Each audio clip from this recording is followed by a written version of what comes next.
What's up, guys? This is like my sixth time trying this because I don't understand how to use OBS, but hopefully it works this time. My name is Matt. Welcome to my first ever trade recap video. I trade NQ using ICT, specifically inversion fair value gaps that I learned from Dodgy. If you guys know who that is, he teaches a certain model. I basically use that model exactly how he teaches it. And today I took a $840 loss across my two funded accounts. I have 150K and one 150K. And it's like my third loss in a row, which kind of sucks, but probabilistically speaking, as long as I keep on taking good setups, the next one should win, or the one after that. Um, and yeah, I'll basically kind of run through like what I was thinking going into the day, the trade I took, and what I essentially learned from it. And hopefully you guys can get some value out of that. But yeah, going into the day here, I was leaning more bearish because of this SMT we had with previous day highs with ES. And then we also put in a CISD right here. I would go into replay mode, but I'm so bad at using replay that I'm not going to even do it because on the last four attempts at recording this, I didn't even know like how to use the tool because I use FX replay when I backtest. So I've literally never used what do you call it? The replay mode. But yeah, so we had an SMT and a change in the state right here, and we had not taken out London or Asia. So you might be thinking to yourself, "Oh, this dude definitely took shorts." Well, that's where you're wrong because I took a long, and you might be thinking, "Okay, this guy's an idiot." But okay, maybe I am, but I'll kind of run you through what my thought process was as to why I took a long. So at 9:30 open, this is kind of like what. Okay, I'll just try replay mode. Let's just try. This is what 9:30 essentially looked like. Not really because this is the 9 o'clock handle. But let me just. Can I play this? How do I play this? Forward. Okay. Okay, I'm learning. Okay, so this is 9:30 here. Boom. So we had a little Judas swing at open here, and we put another order block. 5 minute order block right here. I'm just gonna delete this other hourly. So boom, right? So this is actually a pretty textbook 2022 model. Uh, this would be your market structure shift. There is your actually no, this is the 2022 model. Boom, boom, boom. Wham, bam, thank you, ma'am. But anyways, so we put in this. So it was like it looked really bearish, but at the same time, if I took into like the higher time frame into account, we were like already so bullish. Like every single day we've been pumping, and it just looked like we wanted to go to all time highs. And then I wasn't sure if we were gonna reject or respect. Wait, respect or disrespect this hourly gap right here. Because recently, like every other day, if you guys have been trading, it's like we've just been pumping nonstop, and every single bullish PD array has been respected, right? So I wasn't sure if we were going to reject or um or disrespect this, right? So what I was thinking was, okay, am I out of replay mode already? Yeah, why does it take me out of replay mode?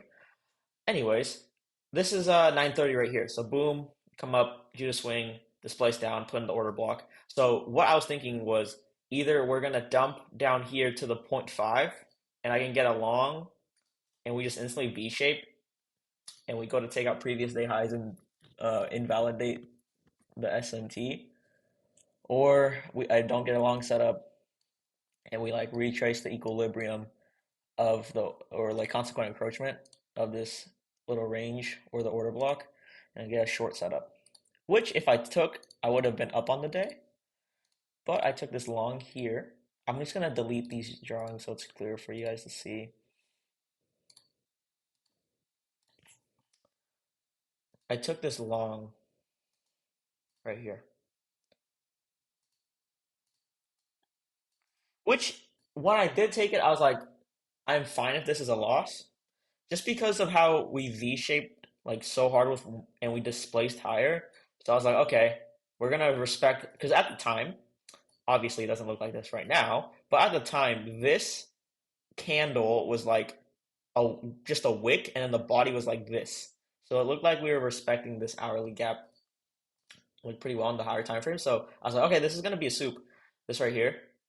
And then we're just gonna reverse, right? And the reason why I think this failed is because obviously I was offsides on the bias. But if I did want to take a long here, I should have waited for this external gap to close above. Because this is what was actually holding down price, as well as the order block, right? On the 5 minute. So I should have waited for this to be disrespected, and then I could have taken a long up to this weird wick that manipulated at open, and then anticipated and like left the runner to like previous day highs, right? So I should have waited for that if I wanted to look for long, because we would have closed the external gap. There would have been no speed bumps to this wick other than maybe this, but I would have went break even here, and we would also put in a market structure shift to the upside as well as changing the stay right here. So I should have been more patient there if I wanted the long, but I got smoked. So I'll definitely take that into account for next week and further trades. We also had I marked this out here because this is the 10 o'clock red folder, and it's not a personal rule of mine to not take a trade before red folder because typically I'm only in a trade for literally 5 minutes, like at most. That's like my average duration. So that would have been like one, two, three candles, right? So it wasn't really relevant to me. The main thing that I think destroyed me was not being patient and waiting for this external gap to close, right? Because if I hadn't taken this, I could have just waited to see what price was going to do. Um, we went through this ugly chop here, and then we like had this data low here, and after putting in the data low at 10 o'clock with the news candle, we looks like we retraced back to equilibrium of this range. Yes, we did. Can I draw, please? Trading view? Excuse me? Okay, thank you. And then we had a really, really nice short here down to Asia lows, which would have been a complete banger.